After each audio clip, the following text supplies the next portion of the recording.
नेताजी सुभाष चंद्र बोस चले गए चंद्रशेखर आजाद, लाल बाल पाल चले गए, चली गई दुर्गा भाभी, रानी लक्ष्मीबाई चली गई, चले गए सरदार भगत सिंह, सुखदेव, राजगुरु, भीम, सब लोग चले गए।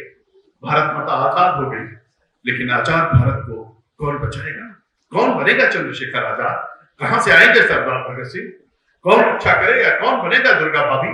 कौन रानी लक्ष्मीबाई की भूमिका को निभाएगा? कौन भारत माता को बचाएगा? तो निश्चित रूप से अभी भी भारत माता के ऐसे वीर सपूत हैं। आज हम लोग इन परिवारों को देख रहे हैं, परिवार को जो छोड़ करके चले गए, लेकिन उन्होंने कहा जिएंगे तो भारत माता के लिए और मरेंगे तो भारत माता के लिए।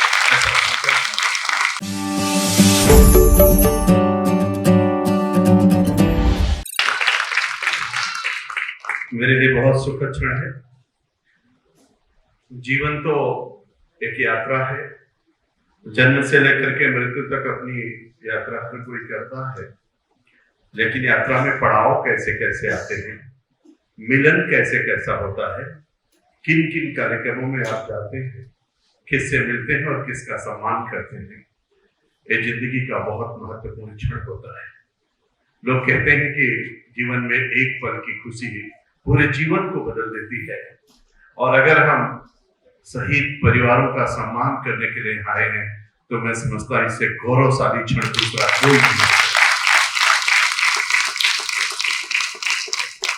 और इसलिए मैं इस शौर्य सम्मान समारोह में, जो अखिल भारतीय कवि सम्मेलन भी है और शौर्य सम्मान समारोह भी है और शौर्य नमन संस्था के द्वारा आयोजित है, आप कल्पना करिए, शब्द को ब्रह्म कहा गया है, हर शब्द का अपना महत्व होता है।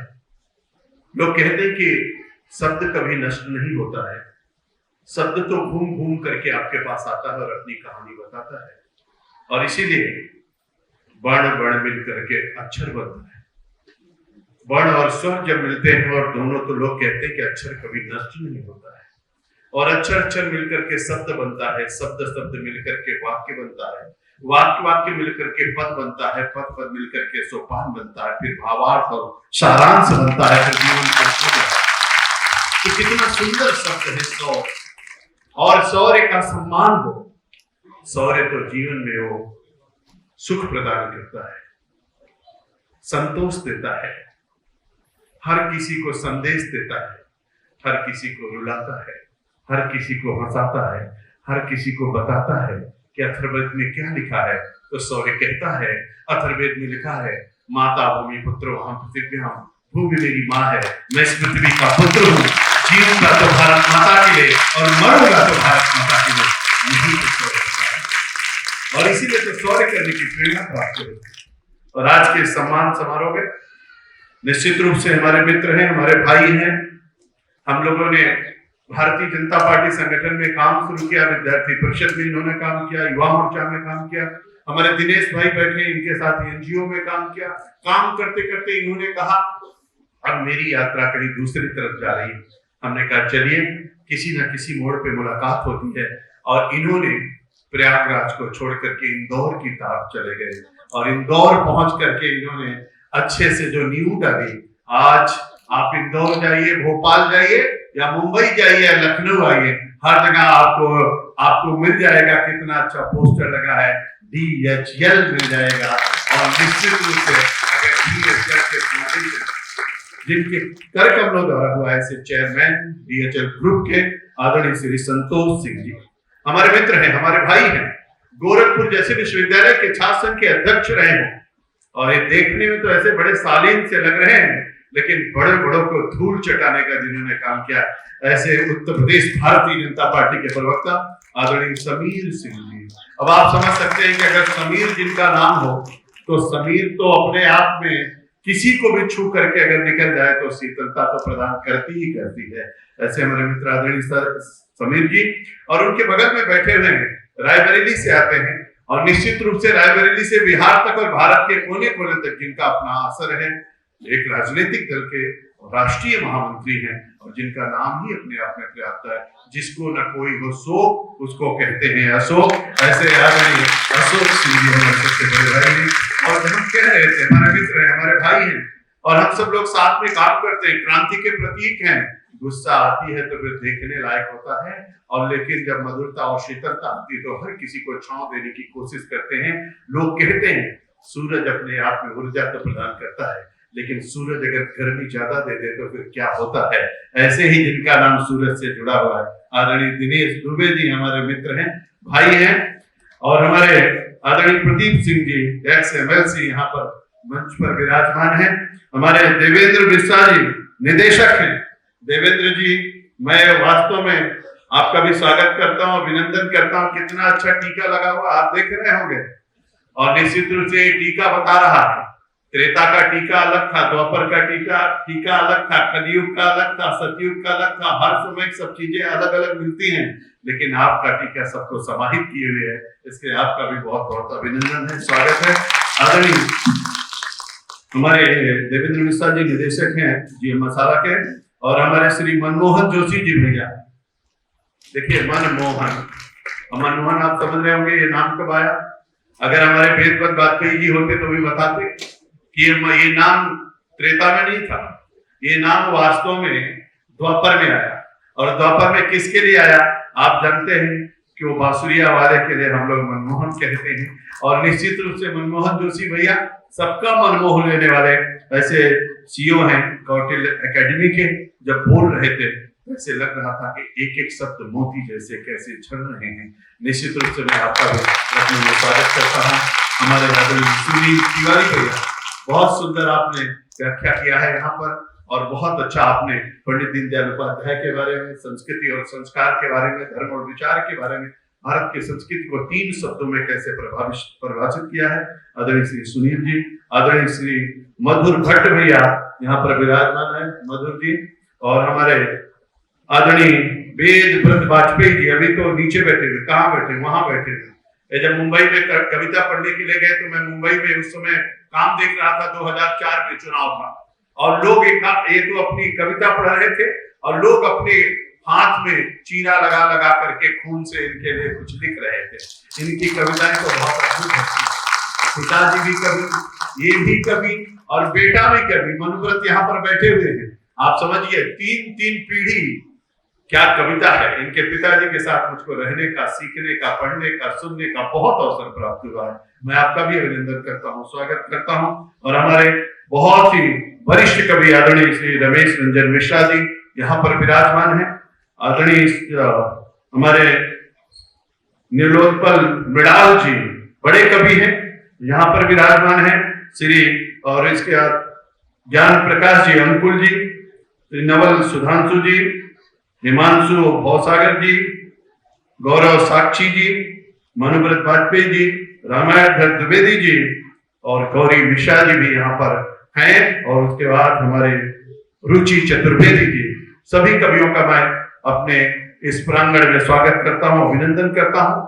जिन परिवारों को आज हम लोग सम्मान देने वाले, कभी कभी मैं देखता हूँ वास्तव में एक पिता को देखे मेरे मन को लगता है कैप्टन मनोज पांडे के पिताजी। मैं हम लोगों ने बहुत बार इनसे भेंट किया है, मिलता रहता। और जब आपको याद होगा कि आदरणीय अटल बिहारी वाजपेयी जी भारत के प्रधानमंत्री थे, करगिल का युद्ध चल रहा था, पाकिस्तान की सेना हजारों हजार फुट ऊंचाई से हमारे सेना के जवानों के ऊपर फायरिंग कर रही थी। लेकिन भारत माता के वीर सपूत कैसे होते हैं, पहाड़ी पे चढ़ भी रहे थे, फायरिंग भी कर रहे थे, चढ़ते चढ़ते उनकी सेना को खत्म करते हुए आगे जाकर के करगिल की पहाड़ी पर अपना तिरंगा भी लहराने का काम कर रहे थे। वास्तव में दिखेगा, दुनिया के लोगों ने कहा कि वास्तव में ऐसा युद्ध तो कहीं देखा नहीं गया। तो उस समय आप लोगों को याद होगा, अमेरिका की सेना भारत की धरती पर भारत की सेना से सीखने के लिए आई थी, प्रशिक्षण प्राप्त करने के लिए आई थी। कैसे आपने ये लड़ाई लड़ी है। मेरे मित्रों, ऐसे परिवारों के लिए अमर शहीद कैप्टन मनोज पांडे जी, अमर शहीद मेजर सलमान अहमद खान जी, और अमर शहीद श्याम नारायण यादव जी, अमर शहीद कैप्टन आयुष यादव जी, अमर शहीद विवेक सक्सेना जी के, इन जिन परिवारों के लिए आज हम सब लोग सम्मान समारोह आयोजित किए हैं, मैं सबका अभिनंदन करता हूँ, सबके श्री चरणों में प्रणाम करता हूँ। यहाँ पर उपस्थित हमारे सभी आदरणीय जो भी यहाँ पर आए हुए वरिष्ठ जन हैं, उनको सबको प्रणाम करता हूँ। और निश्चित रूप से हमारे समीर भैया कह रहे थे कि हम कवियों को सुनना चाहते हैं। मेरे मित्रों, मैं कभी कभी सोचता हूं तो मुझको लगता है कि वास्तव में भारत कितना समृद्धशाली है, भारत की गाथा कितनी बड़ी गौरव गाथा है। और भारत के इतिहास को अगर आप उठा करके देखेंगे तो मुझको याद आता, मैं शहीदों की बात अगर करूं तो 1857 के स्वतंत्रता संग्राम में झांसी की रानी लक्ष्मीबाई दोनों हाथों में तलवार लेकर के किले की दीवार पर दौड़ती हुई, घोड़े के लगाम को दांतों तले दबा करके, पीठ पर छोटे से बच्चे को बांध करके फिरंगियों को भारत से भगाना है। कहीं रानी लक्ष्मीबाई लड़ रही थी, कहीं तात्या टोपे लड़ रहे थे, कहीं मंगल पांडे लड़ रहे थे, कहीं कुंवर सिंह लड़ रहे थे। लड़ते लड़ते हम लोग 12 जून 1863 में पहुंच गए, स्वामी विवेकानंद अवतरित हो गए। 1887 में स्वामी विवेकानंद ने कहा, गर्व से कहो हम हिंदू हैं। यात्रा आगे बढ़ी। 11 सितंबर 1893 आ गया। 11 सितंबर 1893 को भारत की गौरव गाथा को, और जो भारत को पददलित करने की लोगों ने कोशिश किया था, शिकागो में पहुंच करके एक संत ने जो एक अचला ओढ़े था, एक अचला पहने थे और अपनी भगवा सर पर बांधे हुए भारत का प्रतीक लेकर के पहुंच गए। 11 सितंबर 1893 को पहला भाषण स्वामी विवेकानंद ने किया। 12-13 सितंबर 1893 को दूसरा भाषण करते हैं। 14 सितंबर 1893 को तीसरा भाषण होता है। 19 सितंबर 1893 को उन्होंने वेदांत का दर्शन कराया, चौथा भाषण करते हैं। और 27 सितंबर 1893 को अंतिम भाषण करके जब मंच से नीचे उतरते हैं तो पूरी दुनिया स्वामी विवेकानंद के पीछे चलने को ये व्यक्ति पहुंचता है, पूरी दुनिया को हिला करके रख देता है। आज से 127-28 साल पहले स्वामी विवेकानंद शिकागो गए थे और उसके बाद 2015 में उसी शिकागो में आदरणीय नरेंद्र भाई मोदी गए थे और उन्होंने फेसबुक के ऑफिस से जाकर के लिखा, सत्यमेव जयते, भारत माता की जय। मुझको याद आई कि जो इतने साल पहले शिकागो गए थे उनका नाम भी नरेंद्र था और इनका नाम भी नरेंद्र है। आप कल्पना करिए, इतिहास के पन्नों को उठा करके देखिए। मुझको लगता है 1905 का बंग का आंदोलन देखिए, 1906 की मुस्लिम लीग की स्थापना देखिए, 1911-12 का महात्मा गांधी का राजनीति का प्रवेश देखिए, 1913-14 में सरदार वल्लभ भाई पटेल का आगमन देखिए, 13 अप्रैल 1919 का जलियांवाला बाग का कांड देखिए, 1921 का असहयोग आंदोलन देखिए, 1922 का चौरी चौरा कांड देखिए, 1925 का काकोरी कांड देखिए, 1929 का पूर्ण स्वराज की घोषणा देखिए, 1930 का नमक आंदोलन देखिए, 1934 में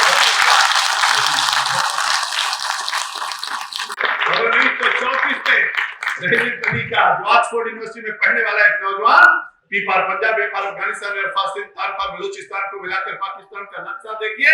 1940 में कहना कि अब पाकिस्तान के नीचे कोई समझौता नहीं होगा। और 1942 का भारत छोड़ो आंदोलन, जो महात्मा गांधी अहिंसा के पुजारी थे, वही महात्मा गांधी ने कहा डू और डाई, करो और मरो का नारा दे दिया। और 16 अगस्त 1943 की बंगाल की सीधी कार्रवाई देखिए। और चलते चलते मेरे मित्रों, दुर्भाग्य था कि जिस देश की, जिस मां की आजादी के लिए हम आप लड़ रहे थे, उस देश को एक दिन बाद आजादी मिलती है, उसके एक दिन पहले मेरी मां का बंटवारा हो जाता है। 14 अगस्त 1947 को पाकिस्तान बनता है और 15 अगस्त 1947 को भारत माता को आजादी मिलती है। मेरा आजाद भारत। लोग कहते, मैं कहना चाहता, वास्तव में आज लखनऊ में खड़े होकर के भाषण कर रहा हूं। मैं तो यहाँ भाषण कर रहा हूं। पानी बरसता है तो आप पकौड़ी खाते हो, होली आती तो आप रंग खेलते हो, दीपावली आती है आप दिया जलाते हो, मिठाई बांटते हो, आप त्योहारों का आनंद लेते हो, दशहरे में आप मेला देखने जाते हो, सब कुछ करते हो। लेकिन भारत माता की वीर सपूत, हमारा आपका त्योहार अच्छा हो, हम आप अच्छे से पकौड़ी खा सके, हम रविंद्रालय में अच्छे से कार्य कर सके, हम एक कार्यक्रम आयोजित कर सके, अमन और शांति का वातावरण भारत में हो। इसके लिए जब हम आप यहाँ पर रंगों की होली खेलते हैं तो हमारे वीर माता के सपूत और सब लोग ऐसे नौजवान बॉर्डर पर खून की होली खेलते हैं। तो खून की होली मामूली बात नहीं, आप कल्पना नहीं कर सकते। हर दिन गोली चलती है, हर दिन क्या क्या स्थितियां बनती है, लेकिन उसके बावजूद भी भारत माता के वीर सपूत वहां पर डटे हुए हैं। उनको सबको हम प्रणाम करते हैं, प्रभु से प्रार्थना करते हैं उनको और ताकत भगवान दे। लेकिन चलते चलते देखते देखते बहुत सारे लोग हमारे बीच से चले जाते हैं। आजादी तो दिला दिया, नेताजी सुभाष चंद्र बोस चले गए, चंद्रशेखर आजाद, लाल बाल चले गए, चली गई दुर्गा भाभी, रानी लक्ष्मीबाई चली गई, चले गए सरदार भगत सिंह, सुखदेव, राजगुरु, भीमराव, सब लोग चले गए। भारत माता आजाद हो गई, लेकिन आजाद भारत को कौन बचाएगा? कौन बनेगा चंद्रशेखर आजाद? कहां से आएंगे सरदार भगत सिंह? कौन रक्षा करेगा? कौन बनेगा दुर्गा भाभी? कौन रानी लक्ष्मीबाई की भूमिका को निभाएगा? कौन भारत माता को बचाएगा? तो निश्चित रूप से अभी भी भारत माता के ऐसे वीर सपूत हैं। आज हम लोग इन परिवारों को देख रहे हैं, परिवार को जो छोड़ करके चले गए, लेकिन उन्होंने कहा जिएंगे तो भारत माता के लिए और मरेंगे तो भारत माता के लिए। नमन करता हूं। भूमि की अर्चना में मगन हो गए, पूर्ण करके वचन निर्वचन हो गए, उन्हीं को समर्पित हम सबों का नमन। राष्ट्रहित यज्ञ में जो हवन हो गए, राष्ट्रहित यज्ञ में जो हवन हो गए, उनको प्रणाम करता, श्रद्धासुमन अर्पित करता हूं।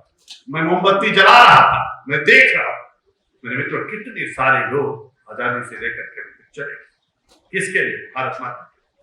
निश्चित रूप से भगवान तुलसी ने कहा, मैं आपसे कहता हूं, अंग्रेजी की एक लाइन है, man is born naked and स्टेफल। दुनिया में कोई पैदा हुआ, हर कोई नंगे और बिना किसी पद के पैदा हुआ, लेकिन भगवान तुलसी ने रामचरितमानस में कहा है कि कर्म प्रधान विश्व करे राखा, जो जश करे तो तश फल चाखा। लेकिन तुलसी को लगा कि छूट रहा है, तो भगवान तुलसी ने दूसरी चौपाई कही। उन्होंने कहा, होई है सोच राम रचिया था, को कर तर्क बढ़ावे शाखा। उनको लगा तो छोर छूट रहा है, तो उन्होंने तीसरी चौपाई कही। उन्होंने कहा, करे करावे भंजे सोई, उमा राम गति लखा न कोई। तीनों चौपाइयों के पीछे तीन भाव था। अभिवादन सुगत चरित्रम विद्भो के बिना चत्वारि तस्य वरदन्ते आयुर्विद्या यशोबलम। अरे न कोई तब मुकाबला कर पाया था, ना आज कोई मुकाबला कर पाएगा। मेरा भारत तो अद्भुत है, दिव्य है, महान है, लोगों को कल्पना नहीं है। मित्रों, मैं हमेशा इस बात को कहता हूं कि दुनिया में किसी से पूछो कि सबसे प्राचीनतम विश्वविद्यालय का नाम बताओ, तो तक्षशिला और नालंदा की चर्चा करेगा। दुनिया में किसी से पूछो जीरो की खोज किसने की, तो भारत की तरफ इशारा करेगा। दुनिया में किसी से पूछो अंक कहां से आया, तो भारत का नाम लेगा। दुनिया में किसी से पूछो सबसे प्राचीनतम भाषा का नाम बताइए, तो संस्कृत भाषा की चर्चा करेगा। दुनिया में किसी से पूछिए योग कहां से आया, तो हर कोई भारत का नाम लेगा।